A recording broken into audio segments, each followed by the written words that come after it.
So yeah, I'm very tidy, and if I can illustrate by a recent example of just how tidy I am, is that I was waiting on a tube platform, for a tube train, obviously. I was waiting for a tube train, and it was late at night on the Northern Line, and the train arrived, and I entered the carriage, and I looked around, and I realised that I was completely alone in this carriage, and the carriage was absolutely strewn with copies of the London Light.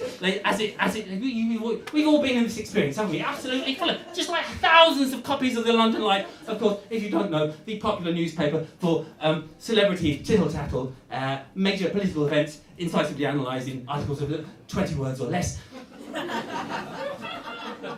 And puzzles. Now, so it was strewn with London Light, and I thought, as a tidy person, I realised that I was faced here with three choices. Of course, we all know these three choices. Choice number one, I could have simply sat down and started reading a copy of the paper, and reading a very interesting article about Jordan. Jordan's love life. Very interesting article about Jordan's love life. I didn't do that, obviously, because I'm not accredited. Or there was option two. We've all been faced with option two. I could have transformed the mass detritus of gratis periodicals into a 6-foot-high papier-mâché phallus, ejaculating the TV schedules into an origami vagina made out of pictures of Peter Andre. We've all, yeah, the classic option too. We've all been there. You've been there. Come on, the classic option too. But I didn't do that. I went for option three, and I went with my instincts. Option three, I decided to tidy up. And so I was completely alone in this carriage, remember, I was completely alone, and I realised that I had about 2.5 minutes between Warren Street and Euston to tidy the entire carriage. This is a true event.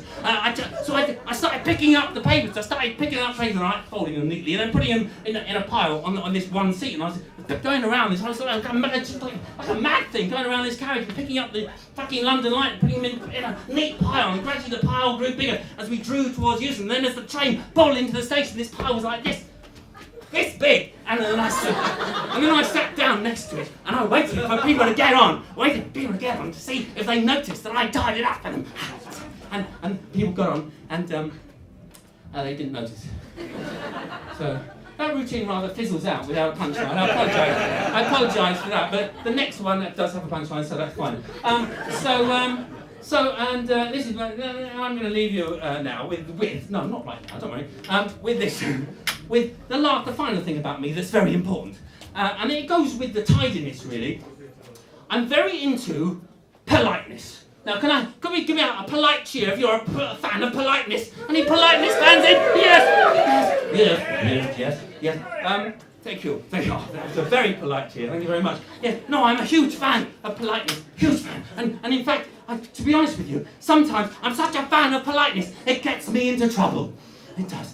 I don't know if you've ever been in this situation. I often find myself in an office doorway, trapped in an after you face-off. You know what I'm talking about, don't you? After you. Oh no, after you. No, after you. Oh, no, I definitely said after you. No, after you. No, after you. No, after you. No, after you. No, after you. No, after you. After you. After you. And of course, what the other person in the doorway, let's call it my opponent, doesn't realise that I, of course, by being the instigator of the after you situation, I hold the trump card, of course, the trump card, no, I insist. Nothing beats, I insist, does it? No, I insist wins the game, definitely, I read that in the rules. But I don't like to reveal my hand straight away, oh no. I like to see how far I can push it. Yeah. Several hours later, the office is closed, they've turned the lights out. We're after youing in the dark. After you? Where are you? No, where are you? At which point, my opponent snaps. He follows an after you with a fuck you. To which, of course, I reply, no, fuck you. I insist. Thank you very much, I've been Duncan.